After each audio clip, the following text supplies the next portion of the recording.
উনি কিন্তু আমার সার না, উনি আমারে নষ্ট করতে আইছে। আমি আগেই করছি আমার সার নিষ্কার দেওয়ার বেন্ডে ওনারা আমার সারের মতো একটা লবণ হয় না, হলদি হয় না, ইয়ে হয় না, আরে বাড়া তুগুলো কিচ্ছু হয় না। আমি যে 4 দিন ধরে মাপ চাইলাম, আপনারা আইয়েন না। আপনারা কেন আইয়েন? জান গিয়া আপনারা জান গিয়া আপনারা মাপ চাই, আপনারা জান গিয়া আপনারা মাপ চাই, আপনারা জান গিয়া আপনারা মাপ চাই। কালকে তো নাইলে আমি বাস দিয়ে বাইরাম, ডাক্তার কথা কি হয়। দর্শক, আবার চলে আসলাম সেই তালতলা মিজান ভাইয়ের ভাইরাল হোটেল। আমি যে সময় আসছিলাম প্রথম এই হোটেলে সে সময় খাবার ছিল না এবং মিজান ভাই ছিল আর ছোট ছোট পাতিল ছিল। এখন ইউটিউবে দেখলাম বা বিভিন্ন মানুষের কাছে শুনলাম মিজান ভাই নাকি এখন বর্তমান ভাইরাল, মানে সোশ্যাল মিডিয়াতে ভাইরাল। আর ওনার দোকানে এখন নতুন নতুন টেবিল, নতুন নতুন চেয়ার, আর মানুষ জায়গা পাইতেছে না খাওয়ানোর জন্য। মানে যে নিবে এত ভিড় দোকানে, মানে দোকানে যে ভিড়, অডালা ভিড়। আচ্ছা, আমরা ভাইয়ের কাছে কথা শুনি। আচ্ছা ভাই, আমার একটা প্রশ্ন, আপনারা কি নিজে লয়ে খাইতেছেন না কেউ বাইরে দেয়? প্লেট ধুইছেন নিজেও, বাইরে নিছেন নিজেও, তরকারিও বাইরে নিছেন। আচ্ছা, আমার প্রশ্ন একটা, মাংস কি 1 পিস না বেশি? মাংস 1 পিস। মূল্য কয় টাকা? 100 টাকা করে দিয়া, মানে 1 পিস দিয়া ভাত যা খাইতে পারেন বা 14 বার না? ওকে ওকে। যা দর্শক, আপনারা খাবারটাও টেস্ট, দর্শক খাবারটাও বলে খুব মজা হয়েছে। এবং এই মিজান ভাইয়ের হোটেলে আমি আইছি খাইতে, কিন্তু এখন আমি সিরিয়াল পাই নাই। যদি সিরিয়াল পাই তাহলে ওই যে 1 পিস লইছে না, আমার লাগবে তো 5 পিস। 1 প্লেটের জায়গায় আমার ভাত লাগবে 5 প্লেট। মানে একটু সামনের দিকে যাই যে আমার খাউন্ডা আছে কিনা।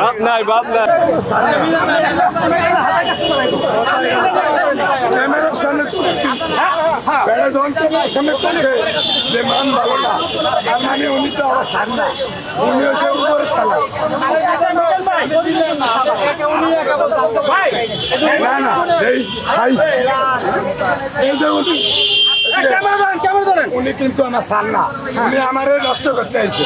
আমি আগেই করছি আমার সার নিষ্কার দেওয়ার বেন্ডে ওনারা আমার সারের মতো দেয়। এখন ডিসকাউন্ট ভাই, ওনারা আমার সারের মতো দেয়। এতদিন এখন ডিসকাউন্ট দেবার খেতে পাই না।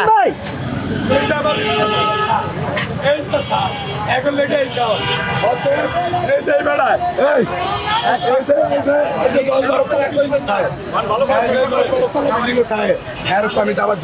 আচ্ছা ভাই,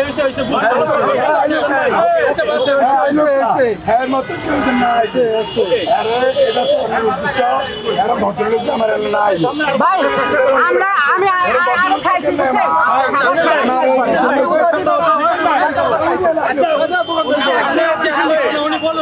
যাও যাও,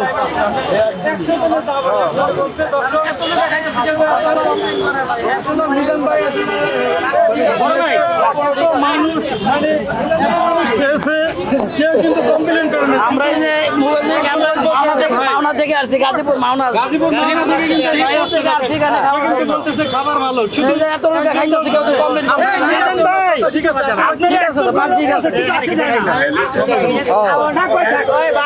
ঠিক আছে খাওয়ার জন্য সকালবেলা রওনা দিচ্ছি। খাবার ঠিক আছে ভাই, পাকো বলো সুন্দর এখানে ভাই 100 জনে খাইতেছে, কেউ খাবার ঠিক আছে ভাই, 100 জনে খাইতেছে, 100 জনে খাইতেছে, কেউ কমপ্লেন করছে? হ্যাঁ, রুচি নষ্ট ভাই, হ্যাঁ রুচি নষ্ট, এই লেগে মনে করেন ঠিক আছে। আমি সকালবেলা রওনা দিচ্ছি মাওনা থেকে শ্রীপুর, সেখান থেকে রওনা দিচ্ছি খাওয়ার উদ্দেশ্য মামার এখানে। সিরিয়াল পাইছি, সমস্যা নাই। একটা বিষয় হচ্ছে, মিজান ভাই যে কথাটা বলে যে এই খাবারটা উনি রিক্সাওয়ালা এবং সাধারণ মানুষদের জন্য করে। আপনি যদি মনে করেন 5 তলা বাড়িতে থাইকে আপনি 5 স্টারের স্বাদ চাইলে কিন্তু এখানে পাবেন না। তারপরে মূলত মনে হয় যে পাক মানে লাকড়ির পাক তো এমনিতে স্বাদ হয়, ঠিক না? পাক মোটামুটি 100 জনে খাইতেছে, কেউ খারাপ বলে না, একজনে খাওয়া তো কোনো কিছু আসে যায় না।